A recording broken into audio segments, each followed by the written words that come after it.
हरे कृष्णा, राधे राधे। कार्तिक महात्म। आज मैं आपको कार्तिक महात्म के 2 अध्याय सुनाऊंगी, 15वां अध्याय और 16वां अध्याय। चलिए पहले सुनते हैं 15वां अध्याय। राजा पृथु ने नारद जी से पूछा, है नारद जी, सब दैत्यराज ने क्या किया?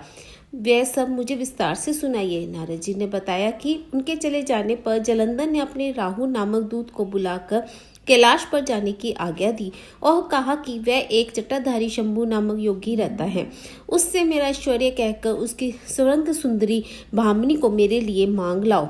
ये सुनकर वह दूत शिवजी जी के स्थान पर पहुंचा, परंतु नंदी ने उसे सभा के भीतर नहीं जाने दिया, किंतु वह अपनी उग्रता से शिव की सभा में चला गया और शंकर के आगे बैठकर उनकी आज्ञा ले सब संदेश कह सुनाया।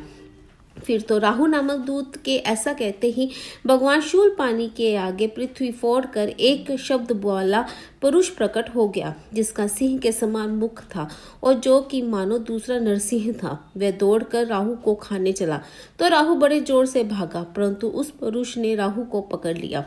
फिर उसने शिवजी की शरण ली, अपनी रक्षा मांगी। शिवजी ने उस पुरुष से राहु को छोड़ देने को कहा।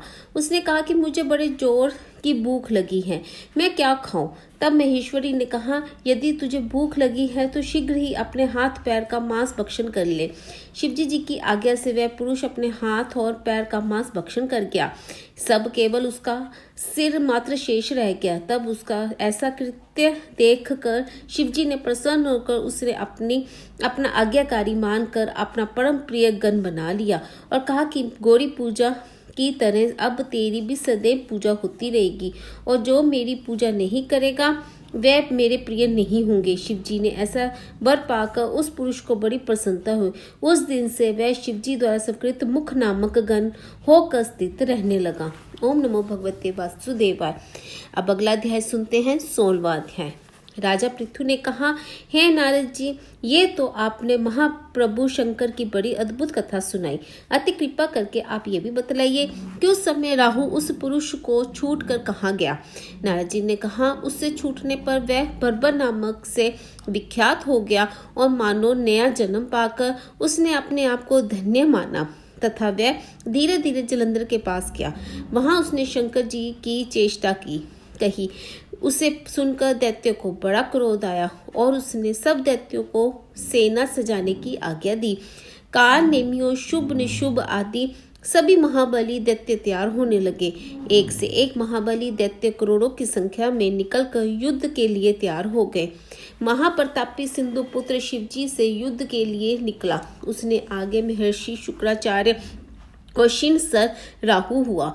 फिर तो उसी समय जलंधर का मुकुट खिसक कर धरती पर पड़ा। आकाश में मेघ छा गए और अपशकुन हुए।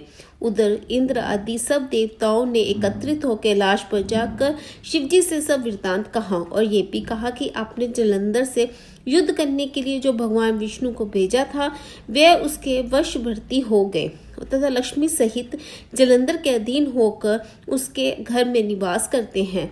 सब देवताओं को भी उसके यहाँ निवास करना पड़ा रहा है। अब वह सागब पुत्र आपसे युद्ध करने को आ रहा है, अतः आप उसे मारकर हमारी रक्षा करो।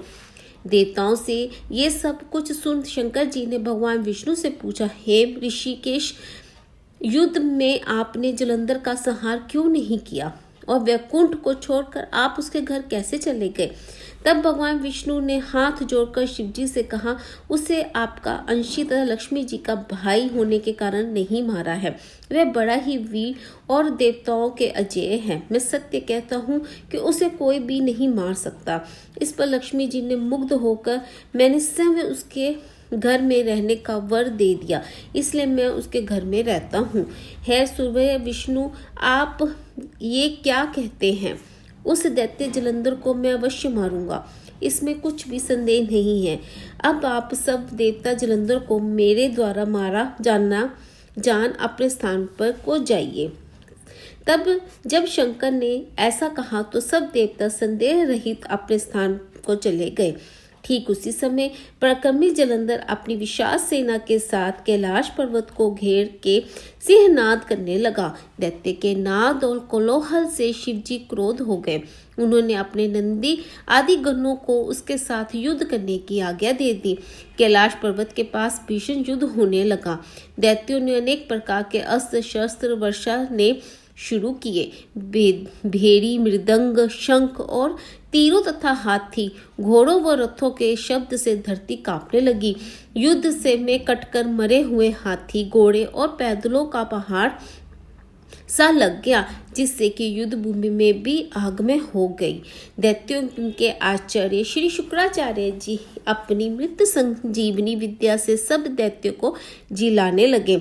ये देखकर शिवजी जी के गण व्याकुल हो गए। उनके पास जाकर सारा वृत्तांत सुनाया। उसे सुनकर भगवान रुद्र के रूप क्रोध की सीमा न रही। वे अपने भयंकर रूप से दिशाओं में प्रज्वलित करने लगे। फिर तो उस समय उनके मुख में से एक बड़ी भयंकर कन्या उत्पन्न हुई, जिसकी की दोनों जगहें ताल वृक्ष के समान थी। वे युद्ध भूमि में जाकर सब असुरों का चर्बन करने लगी। युद्ध भूमि में इस तरह विचरते हुए वे शुक्राचार्य जी के पास पहुंची और शीघ्र ही उन्हें अपने उदर से गुप्त कर लिया और स्वयं भी अंतर्ध्यान हो गई। शुक्र के गुप्त हो जाने पर दैत्य का मुख मलिन पड़ गया और वे युद्ध छोड़कर भागने लगे।